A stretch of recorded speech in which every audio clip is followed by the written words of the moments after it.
So I'm currently walking around the farm, and I want to talk about something which I consider very, very important. By the way, I'm inspecting some of the new plantains we are doing or we did, and of course they are doing well. They are doing well. I'm going to be using the pig manure all on this. I told you guys I was doing 1,000 plantains. Here are most of them.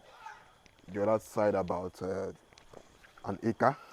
There's also another one over there. So that's basically what you gain when you have a livestock farm. You have excess manure at your disposal. So this is me coming into the farm today. These guys are enjoying their feeds, their meals. I want to show you guys one of the pigs we just weaned today. Hello boys. Here they are. We just weaned them today. And this is like the first time they are staying away from their mother. So we are trying as much as possible to pamper them, because the truth is, when you win a newborn pig, when you win piglets newly, you have to pamper them, else they will not grow well. This is like one of the secrets to making sure that your pigs grow very well and at a fast rate. That younger age that they are weaned is very, very critical. If you don't take care of them at that age, it becomes a huge issue. So back to the video and the topic I actually want to talk about today. I want to talk about the 4 biggest expenses, or rather the biggest expenses of running a pig farm. Now, running a pig farm can be quite intensive, capital intensive. It can be quite expensive if you want to put it that way. So there are so many things that come to play when you want to run a pig farm. So if you are someone who wants to start your pig farm, I just love the beauty of these plantains. I'm sorry I'm showing it up, but I just love the beauty. So if you want to start a pig farm, what are those expenses which you have to consider, which you have to think about before you dive into it? Well, number one is feeding. Feeding makes up about 80% of the expenses you incur while running your pig farm. Because pigs are always eating. They're always eating and eating and eating. And if you don't even know how you give pigs food, they are ready to finish any amount of food you give to them, because they just love it to eat.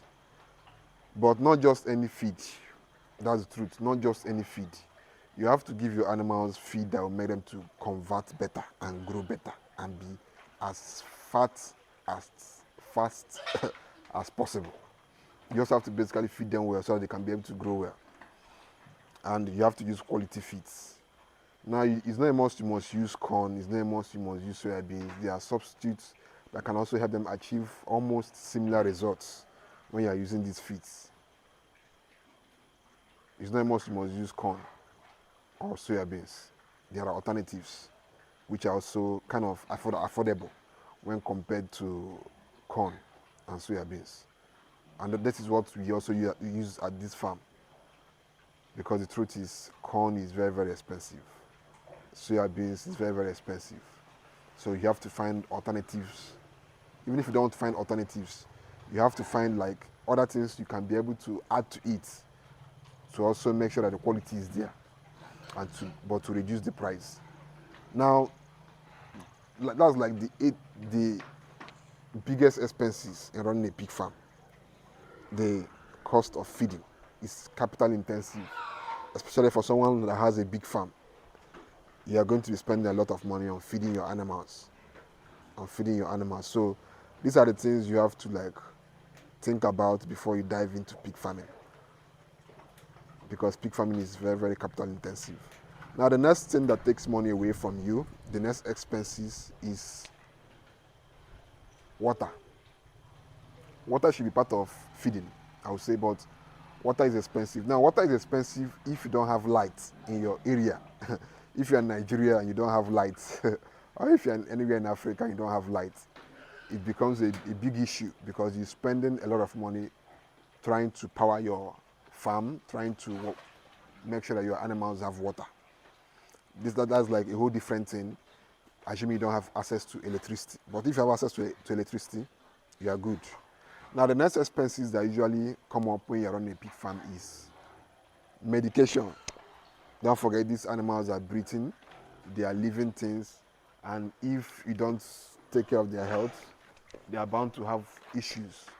So you have to take care of them very, very well. Let me say hi to some of my friends here. Hello. Hello. So here are some other guys who are enjoying their meals. So these are like the things you have to think about before you start your pig farm, because you might run into some unplanned expenses. So you have to plan yourself well. Now, when you talk about drugs, you also talk about if assuming you don't know how to inject, assuming you don't know anything about drugs, you have to buy the drugs, and you also have to pay the vets to come to your farm to make sure your animals are in good condition. That's for some of you who like don't have the time to check your animals and treat them by yourselves, or who don't have the skilled workers to do that. You can have a vet that usually comes to your farm and takes care of your animals. That's a whole different expenses on its own. So you also have to think about it. And then the last expenses is labor. You have to think about labor. Labor, because you have to pay your workers. Your workers don't work for you for free. So you have to think about all these things. You have to think about all these things before you consider starting your pig farm, because pig farming can be very, very capital intensive.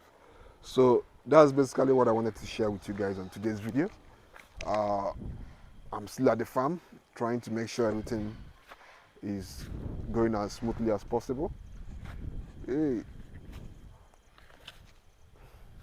So you guys can enjoy my view. This is a very beautiful view. Very beautiful. I love this view. So that's like what I always tell you guys. If you have a livestock farm, one of the best things you can do is to have plantains. Plantains basically make your farm beautiful, especially if you know how to keep them neat. It makes your farm beautiful. And you have food. Some of these plantains, you can sell them. You can decide to keep them for your house. You can decide to give them to people as gifts. So there are so many benefits. And of course, you can also decide after your day's work, for some of you that work in hectic environments, you can decide to come back to your farm and relax. Some of you that even want to retire, you can decide to retire back to your farm. So that's basically like some of the benefits of having a farm. Now, I'm not saying it's all going to be roses, beds of roses. No, no, no. I'm not saying it's going to be all easy. It's not going to be all easy. There's going to be challenges. There's going to be just like how life is, man. There are challenges always. So, but you just have to focus, know what you want, and go for it. So, I don't want to be a motivational speaker on today's video. Just do your stuff. I'll see you guys in the next video. Don't forget, if you want to start your pig farming, I'm here for you. You can, or you can also get the ebook on pig farming, which is where I talk about the basics and all you need to know to start a successful pig farm and run it very well. So that's basically it, guys. See you guys in the next video. Thanks.